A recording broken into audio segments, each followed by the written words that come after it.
Hey guys, how's it going? This video is on the full moon we have coming up in Aries on October 5th, 2017. So the sun has also just moved into Libra, so our focus is on relationships at this time. However, with a full moon in Aries, there's this opposition between the self and others, and that's really what's coming up during this full moon. So with a full moon in Aries, Aries energy is very self-oriented. It's essentially the baby of the zodiac. It's the beginning of a soul's evolution, or the soul's evolutionary journey. So if we think of children, obviously they're very self-oriented. They're all about themselves because they're not even aware that anything other than the self exists yet. So, it's their wants, their needs, and it's primal force. That's what rules Aries, is Mars, primal force, primal desires. I want this because I feel like I need it, and I don't really care if anybody wants it too. I'm just taking it.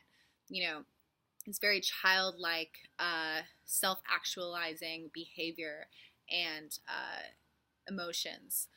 So we have that opposing Sun in Libra, which is completely opposite. Literally, it's an opposition. So this is when the soul evolves and eventually meets another person and realizes through this colliding of universes that happens when two individuals meet that aside from their own needs, there's this other being that they're trying to relate to that has their own sets of desires, etc. So that's really the energy that's kind of surrounding this moon, is relating with others, seeing the differences, and experiencing the feelings that come up with that. And simultaneously, while this is all happening, we have the sun and the moon squaring to Pluto. So this is going to be bringing up Plutonian subjects, which are, of course, the subjects that we wish wouldn't come up most of the time. Pluto is the underworld, and these are secrets. Secrets that, when exposed, eventually lead to transformation.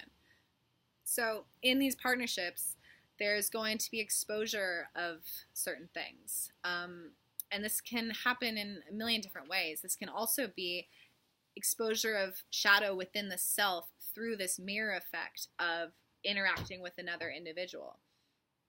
So for example, if we're meeting another being for the first time, there's a direct display of the best parts of the self, if we're lucky, right up front.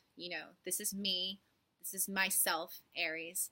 These are my wants. These are my gifts. This is what I bring to the world. Now, who are you? Then that goes to Libra. So now the two beings are relating. But there's all this other stuff that we don't show, right? This shadow self that gets tucked away and hidden until we feel vulnerable enough within that relationship to then slowly and painfully expose our inner child and our wounds and all of these things that we've gathered along the way on our journey. So through meeting the other person right there at the beginning, even if you're not showing that shadow self, obviously you're by consciously hiding it, you're consciously or subconsciously even also confronting it, because you can't hide it unless you know that it's there, right?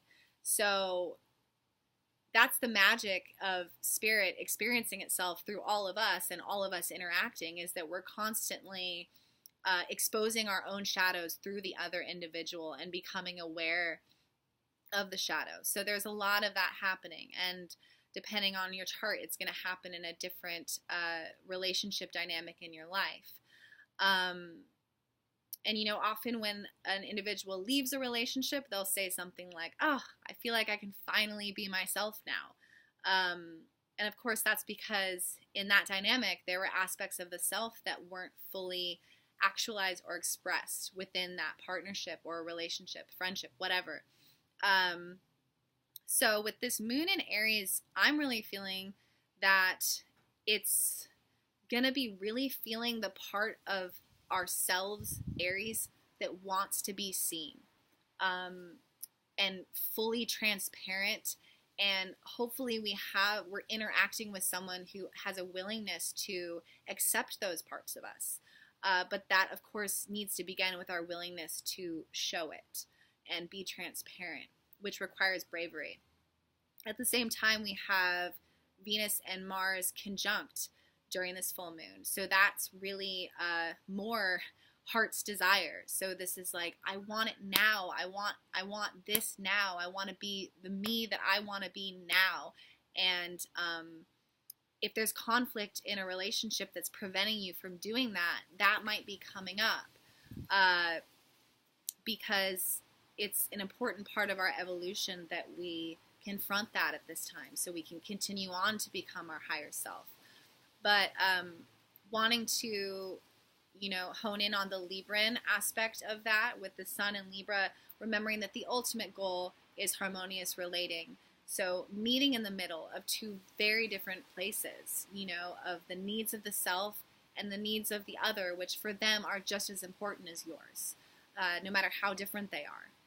So that's kind of what it's feeling like right now. It's just a lot of very social, a lot of meeting new people, and again, their universe colliding with yours, and having fun with working through those differences. And there's no right or wrong. It's okay if someone's completely different from you. You don't need to be with yourself. You already have yourself.